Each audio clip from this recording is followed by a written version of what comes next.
I want to tell you a story about a little girl who was born in a factory town with billowing smoke coming out of stacks. In fact, it was so polluted, the river caught on fire, and they were really poor. All of her food was rationed every day. They only had certain amounts, and it was a hard life. And one day, walking to school, she saw this adorable bike, silver with pink streamers. Oh, I want to have that bike. But immediately she said, no, I will never be able to have that bike because we're poor. Then she made her first communion and she got little parcels of money from all of her family.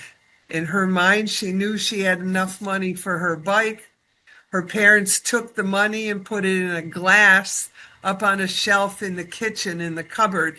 And she'd come home every day from school and look at the money for her bike.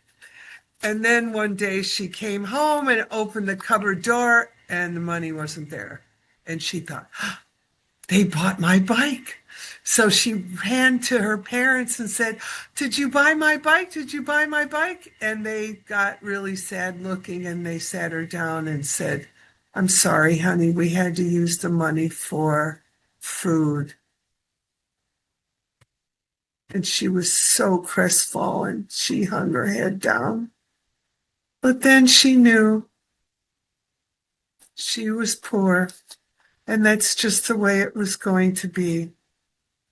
Then, though, her Aunt Lil came into her life and would take her downtown and buy her a dress and take her to eat at the Mills cafeteria with so much food. And she was always getting a dessert because she never got desserts at home. It just wasn't available.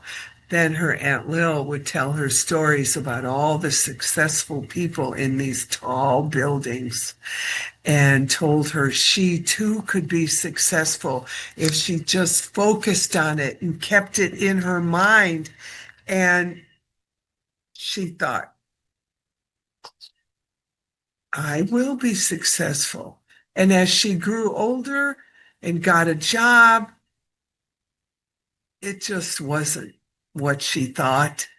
So she moved. She went to California, the land of opportunity, and she thought everything was going to be great. She got an executive assistant's job and things were going along. And then all of a sudden, inside of a month, her apartment was broken into by she didn't know who. Her car was repossessed and she lost her job. She just put her head down and cried. I'm never going to be successful. It just is never going to happen. And then she heard her Aunt Lil's voice in her head. You have to create a revolution of achievement in your life, young lady.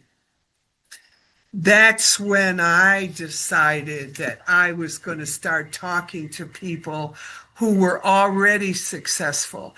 And I sought out all the people I could find and asked them, how did you do it? What did you do to create that revolution of achievement? So then I got into the financial planning business and it just went so well. And I just kept my Aunt Lil's thoughts in my mind. And before I knew it, my team and I were working with people, helping them to create the revolution of achievement in their finances. We got 10 million under management, 100 million, 200, 250 million. And then, much to my amazement, people were coming to me saying, we want to buy your business.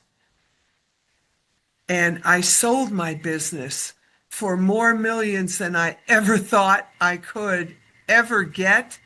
and it allowed me to donate $1 million to charity. I was so excited. And then people started asking me to come on their podcasts, to speak at their conferences. And then a publisher approached me to write a book, and I named it The Revolution of Achievement. And I started working with companies, helping them to create a revolution of achievement in their businesses. And I want to tell you that you also can double, triple your sales by focusing on creating that revolution of achievement in your business.